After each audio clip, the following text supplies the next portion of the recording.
What does Brad Holmes think of the Myles Garrett rumors? We'll tell you.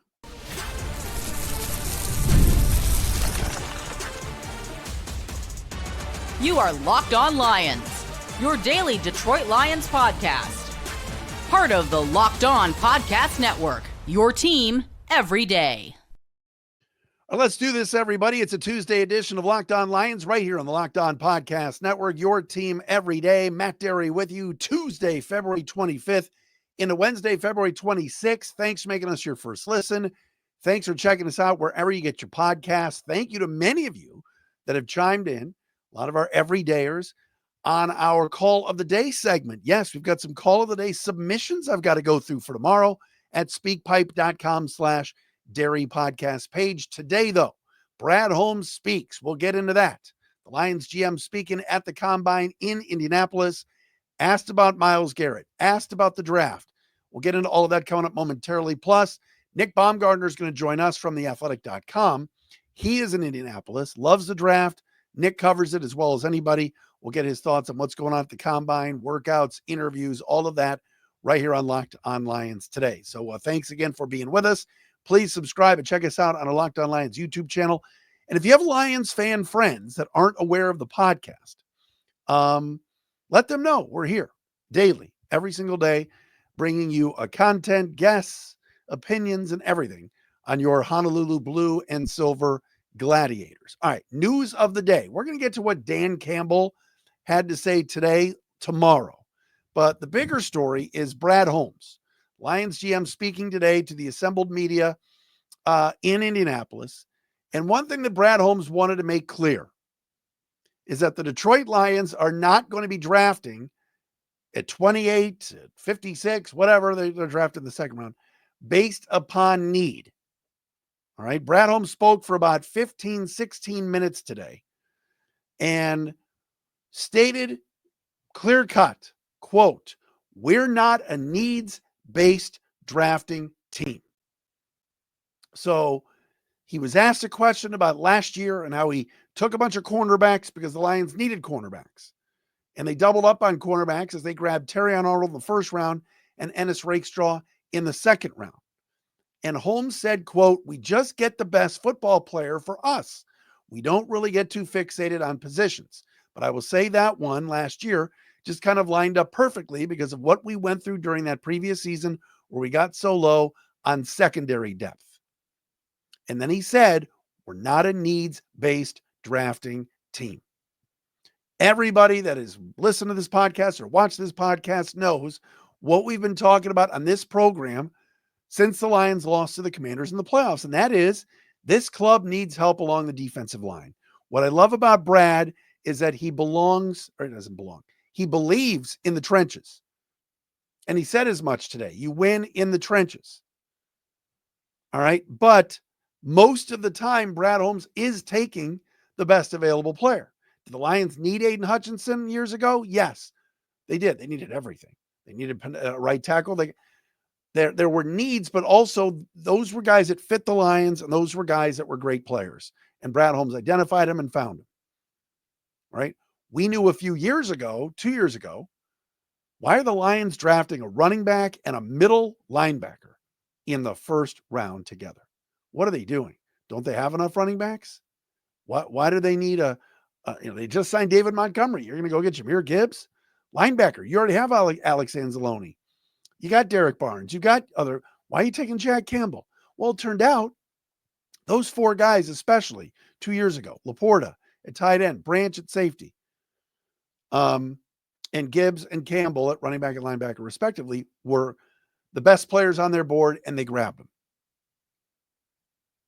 So I believe as a Lions fan, and many of you agree, that the Lions need help along the defensive line. Aleem McNeil might not be healthy to start the year. Aiden Hutchinson's coming back from breaking his leg in two different places. Your pass rush was not good enough this year once Hutchinson left. There were shades, week 18 against Minnesota where you blitzed and where, Muhammad and Zadarius Smith and all these guys were flying around. You might lose Levi Onwuzurike in free agency. So while we're all sitting here going, at 28, just take the best available edge rusher. Take Shamar Stewart, take Mike Green, take Jack Sawyer, whomever. Lions need an edge rusher opposite of Hutch. We've been talking about that for a couple of years.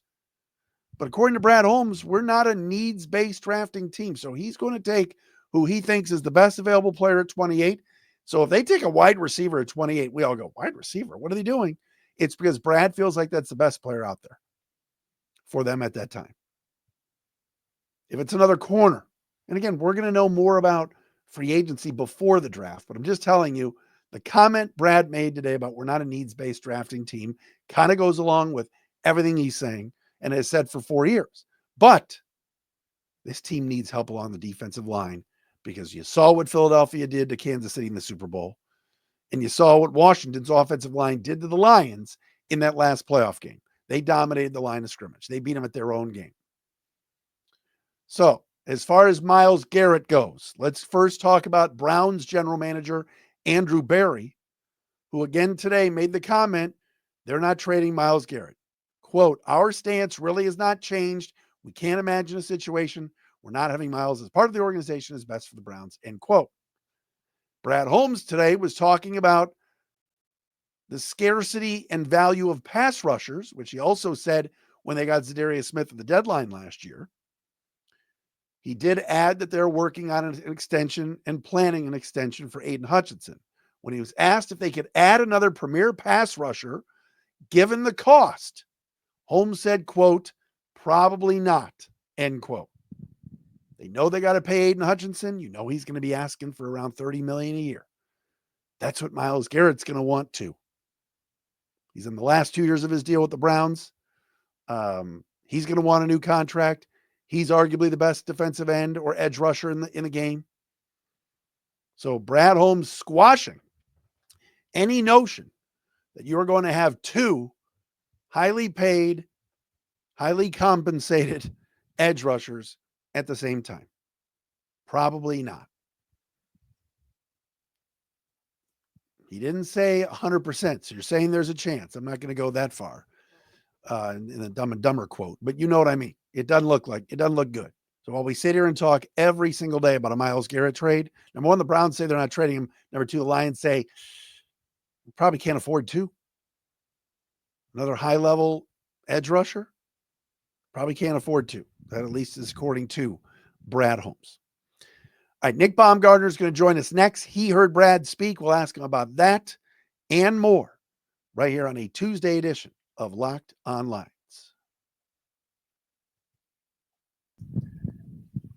As promised, we go to Indianapolis and the Combine from theathletic.com. Nick Baumgardner joins us. Always love catching up with Nick, talking draft with him.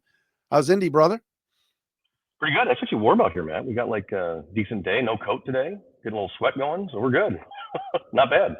No, it's actually been sunny and 50 here, so I don't know what's happening, but it's great. A little weird. Go ahead. It's a little weird, but we're doing okay. Yeah. Yeah. Plus, that's such a walkable city where you are in Indy, so perfect day for you. All right, Brad Holmes speaks. I mentioned coming into you. Doesn't sound like Myles Garrett's coming, and it doesn't sound like they're going to draft based on need at 28 if they need an edge and they need a D tackle. What did you take from what Holmes said today? Yeah, I think it was interesting. Him and Andrew Berry were talking right next to each other. They're in Cleveland, and Berry talked for like 25 minutes and got asked several times about Myles Garrett and said straight up, like, I'm not trading him. So, I don't know if that's, his current, situation that they're standing on right now, or if that would change down the road. And then Holmes was asked, the same thing, about, are you one elite edge rusher away? Or what are the odds of you adding one? And it said, unlikely, I guess was the answer, doubtful, whatever it was. Probably but I think that with that stuff, when they say that, it's like, I don't think that they would give up on that situation. I think that my guess on that would be he keeps in contact with them throughout, as long as this thing remains kind of in question, whether or not he gets moved. And then, if something were to come up later on where it's a decent deal, maybe that happens. But I don't think they'll be at the front of the line for it. Like I've said for a couple of months now, I think if they make any kind of move right now would be to trade up in the draft, possibly. I could see them doing that. But signing, doing something with Garrett, I'm not sure. I'm not sure we could say that today, with any confidence. Anything else stand out as far as what Brad had to say today in regards to any of their own free agents or the Onwuzurike situation, anything like that? A lot of it was about pass rush in general. I think he talked a lot about, if anything from last year, the lesson was that they just lost way too many, they just ran out of guys. And it was like they thought they had covered their bases with it, and obviously they didn't. So it was a situation of you got to have more. So I think this year's group of defensive tackles is really good. This group of edges is interesting enough. And I think that's where it seems like, anyway, if they have a need or an area to focus on, that's where they'll go. But like Holmes says this all the time. He says it every year here.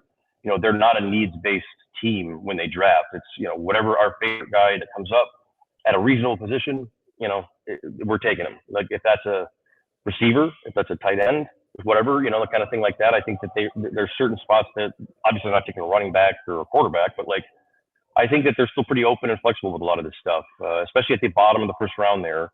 And then also in situations, they're in position to play the board like they did last year with Carry-On. So I think they're flexible, and that's where I think Holmes likes to operate, just sort of let everybody else worry about what he wants to do, and then he'll do his thing on draft day. Nick, you just said you wouldn't be surprised if Brad trades up, which he has done to get Brian Branch. He did to get Terrion Arnold. He did to get Jamison Williams. Right. Who is there somebody that you think that he would target and move up to get if that's the case? Yeah, I think that it's interesting, right? Because this board, we don't know how it's going to shake out. Like the quarterbacks are not. This is not a, top-heavy group of quarterbacks. It's a mystery of where they're going to land. So based on, teams' needs, where, certain guys are going to go, how far, like Will Johnson is a guy at Michigan, right? The before the season was probably, looked at as a top 5 talent. Some people might still have him on there, but like if he starts sliding into the teens or something, like, and he's there and he's a guy that you had 3 on your board, like that's the type of guy, even though maybe you say, well, we need another corner, but it's not the most, but we love this guy. Like that's the type of guy I could see them making a move for. I'd even thought about, like, I doubt this would happen, but like if one of those, like if Mason Graham slid down into a reasonable spot, and if you want to talk about trading firsts and trading assets, like that to me would be put him with Aiden Hutchinson and let that be your, big next piece that you have. So I could see them waiting to see where some of these linemen fall, and then maybe, or a corner, and then see if they can make a pounce. Another guy too, I wouldn't rule out receiver, Matt. Like Emeka Egbuka is going to be out there. They're going to love him. Like, so, I mean, it's a really interesting draft because I don't know where they're going to go. I mean, Holmes always plays as close to the vest, but they could go to a number of different areas here. Well, it worked for the Eagles. They just drafted all Georgia players. So if you put Mason Graham, let's go get Kenneth Grant too, and Aiden. Old shots. Yeah, I mean, Michigan fans around here would love that. They would love that. But I don't think he'll fall that far. I don't think that'll be a question. But that's like the theory. Like if a guy at, a talent in the top 10 is there at 17 randomly, like I think that they could be in position to go do that. You know what I mean? Nick Baumgardner with us from theathletic.com, live and direct right now from Indianapolis for the Combine.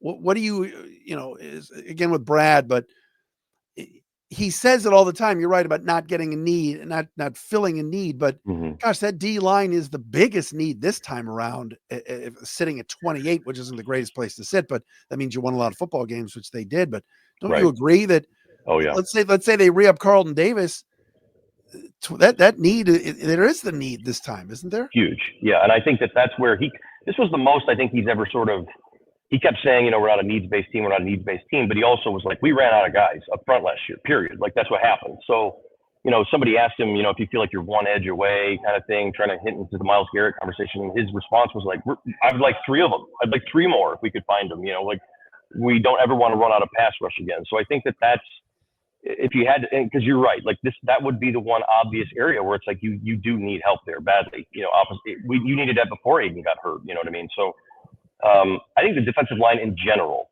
would be a spot to attack. Because like you mentioned, Levi, don't know what's going to happen there. I got to think Levi's going to get paid somewhere else, and they're going to see him go. Holmes did actually make a comment today about fans are going to have to get used to seeing a couple of really good players leave because they can't pay everybody. So Levi could be one of those. Like I thought about Kirby Joseph, if he's going to get re-signed, I think maybe he would be in their plans, but they're juggling things right now. And I think defensive line would be the area where they'd like to replenish maybe in this draft. Yesterday, I was talking about the PFT list, the top 100 free agents. Carlton Davis was on there.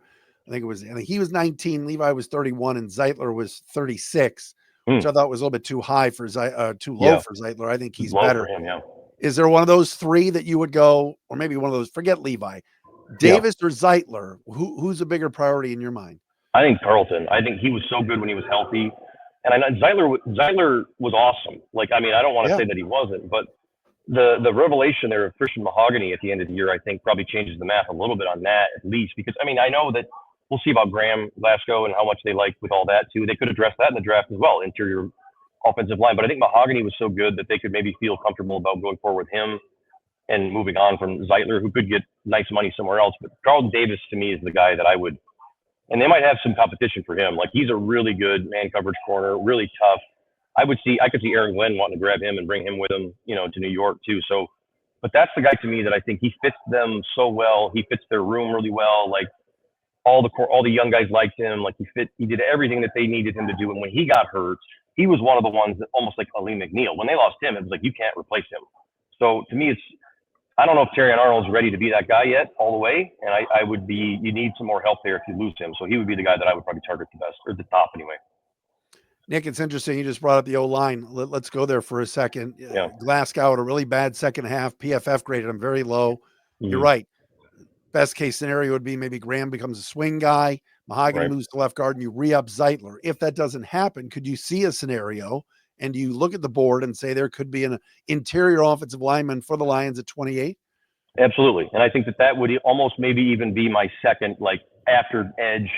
I would almost think that, because you're going to be some quality guys there. And, we've talked a lot about, do you want to do the thing where you get your next center in here while Frank's already here so you can let him work with him for a couple of years or whatever it is? I don't know if that would be the case, but there are some guys in that range, where they're at, or even if they wanted to move down. Tyler Booker from Alabama, Zabel, the kid from North Dakota State. Like, I think those are guys that could immediately come in and do something and probably start and probably, find a way to start. But if you put them between Sewell and Ragnow, I mean, anybody I think could hang in there for a little while. So I do think that'll be something that they address somewhere in the draft, no matter what. And it absolutely could be early. Yeah, I think it wouldn't shock me at all if they take a lineman there at 28 if one of those guys fall. Would be interesting. We just joked about Michigan players, but think about the Ohio State guys. Mm-hmm. You mentioned Egbuka, the wide receiver. Jack Sawyer fits the Lions. Right. Maybe Jackson, the guard, fits the Lions too. Those are three Buckeyes. I know that would tick off some folks around here, but those are all guys hovering around that 28 spot, aren't they? Oh, absolutely. I think that Donovan Jackson would be a really interesting one, because he's a guy who played really well at tackle for them at the end last year, but he's been a guard his entire career, and is a really good one. He's a really good athlete. Like, I think he would fit really well with what they do. And then you mentioned those edges, like Sawyer. I came around on him. Like, after the end of that Michigan game, when he was like losing his mind, I was kind of like, man, what are you doing? But he played so well in the playoffs, and you're right. Like, I feel like he would be a great compliment to Hutchinson. And also, I think JT Tuimoloau, I can never say his name, but I think both of those guys would actually be pretty good compliments to Aiden. I think they would fit really well. So there's a lot. Ohio State's loaded, as we know, always. But I think all those guys at the top, Egbuka would be amazing in this offense if you put him next to St. Brown. I mean, it would be ridiculous. But almost at that point, you wonder if it's overkill too. So, but yeah, all those guys would fit. I mean, I think that they're on the target list, I would say, for Detroit this year. Is Emeka big enough to be an outside guy, you think? Or is he more? I think he is. I think, to me, Emeka is this year's St. Brown. I think that's what this is. He's the guy that I think he can play all the spots. I think he can play in the slot and the Z. It would be tough, obviously, depending on the situation around him. But that's a guy that, like, Sean Payton always calls that the joker position, the guy that will bounce around and do 15 different things for you. Like, that's him. Like, I think he's a guy that will probably end up going a lot higher than people realize, because he's not an elite athlete. He's not the best athlete they've had coming out of there, but he's about as smooth as they've had. I mean, he is just as dependable. He's a bigger version of Smith and Jigba there, and he was really good too. So I really like him a lot. I think a lot of teams are going to feel the same way there. More with Nick Baumgardner. Please subscribe and read him at theathletic.com. I do all the time. They do a great job there. He and Colton Pouncey as well with the podcast. More with Nick. We'll get into some specific players and edge names next with Nick Baumgardner.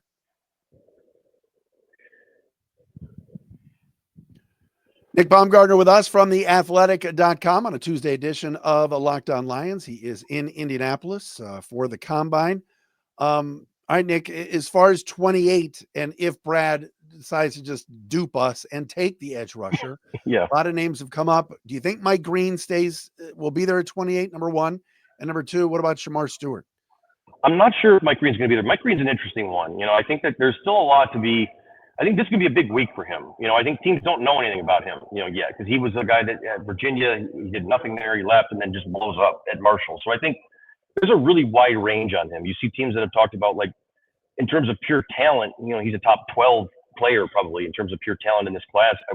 That's not ridiculous to suggest, but at the same time, he's really never tested himself against anybody. So I could see him being there. I mean, I could see him being there at the bottom.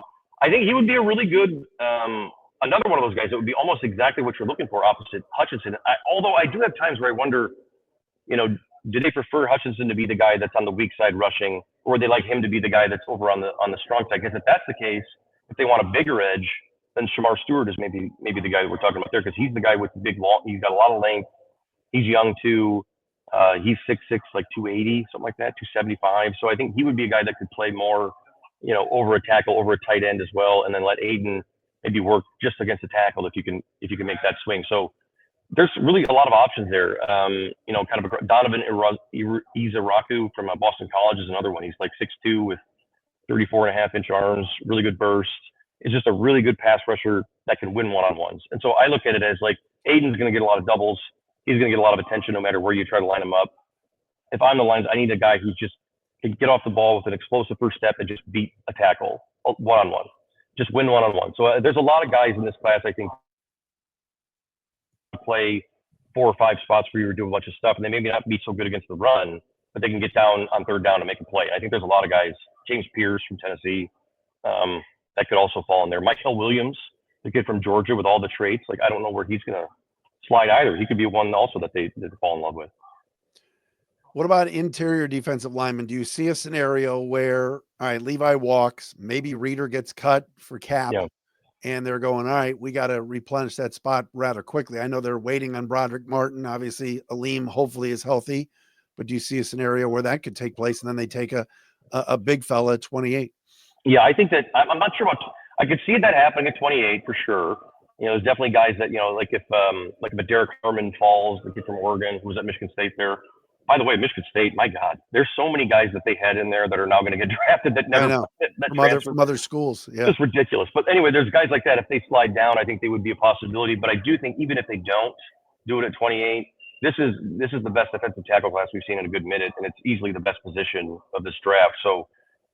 And they need one. They need a couple, frankly. So I think that they'll definitely address it. It would surprise me if they don't address it by the end of day 2, quite frankly, because I think there's a lot of guys at the top who are really good players who could get pushed down even because there's so many of them. Who are you excited to see this week work out? And obviously kind of a disappointment with some of these quarterbacks that aren't going to, but what are you thinking about? I mean, to me, it's at this point, you always question like how much of this is even worth it at this point, right? Because all the quarterbacks, half of them aren't going to do anything. There's some running backs I think I'd like to see run. There's a lot of really good running backs in this class, and the tight ends. I think those are the two. Like the receivers are kind of, there's a few of them that are all right, but this is a really good tight end class and a really good receiver class. So if like Tyler Warren and Loveland decide to do stuff here, that would be pretty cool because those guys, they're splitting hairs, and there are teams that have both those guys in the top 10 on their boards. So, just elite athletes. I think those guys would be really fun to see if they do everything here. I'm not sure if they will, but like that's the big question them. And then there's a bunch of running backs that I think, like we said earlier, there's maybe even like 3 that could slip into the first round. That wouldn't shock me. So Caleb Johnson, the kid from Iowa, Amari Hampton from Carolina, Judkins and Travion from Ohio State, those guys as well. So really deep running back class. I think there's a lot of guys there that are going to do well this week with testing.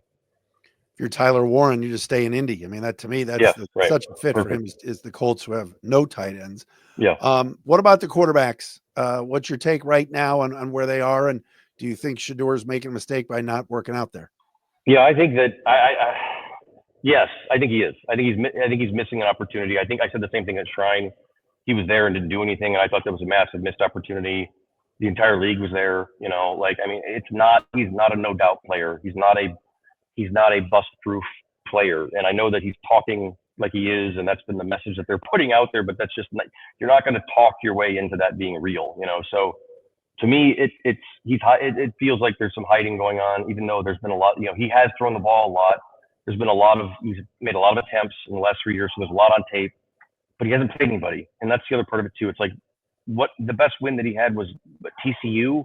in the first game that they had at Colorado. I mean, they did not play anybody. I mean, when we really boil it down. So I don't think either he or Ward has done enough to really slam dunk anybody. But the question with these quarterbacks is so difficult now because these teams are so desperate. It's like they don't have a choice. They have to get a guy. So it's hard to say that it's a mistake, but I do feel like it's a missed opportunity because either guy could just cement themselves. You go out here, kill it, and then you're no questions asked, but they don't want to do it. And so that's that.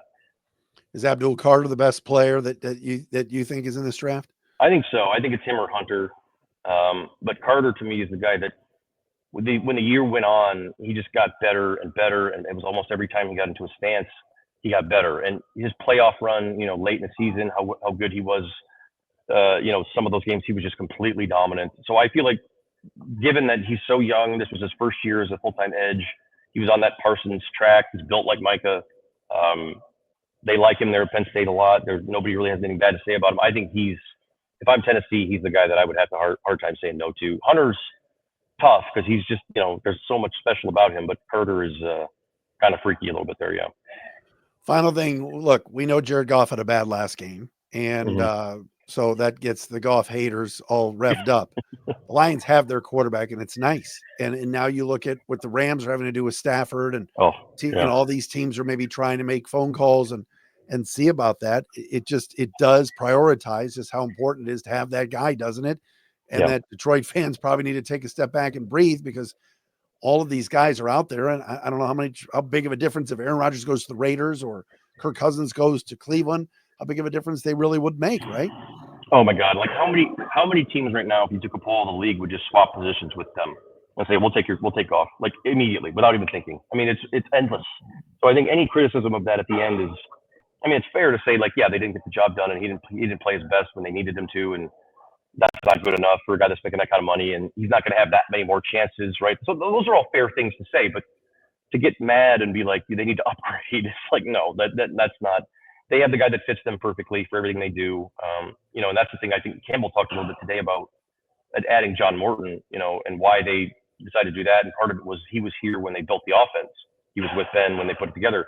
The thing nobody talks about is the other guy that was in the room was Goff. Like the guy that was almost as responsible as building the whole thing, building it and rebuilding it was him. They did it with Ben Johnson, Jared Goff, Morton, and a couple of other guys, and he was as involved as anybody else. So I feel like people don't realize that. Like Goff's intelligence and IQ and connection with what they're doing on offense is about as good as you'll find in the NFL right now at the quarterback spot. He's so in tune with, what I mean, and in sync with everything they're doing that it would be foolish, to look at anything else. Check out Nick Baumgardner in The Athletic, and of course the podcast as well with Colton Pouncey. Great to see you, brother. Thanks for doing this. Yes, sir. Absolutely, man. Take care, bud. You got it. There he is. Nick Baumgardner with us from Indianapolis on a Tuesday, Locked On Lions.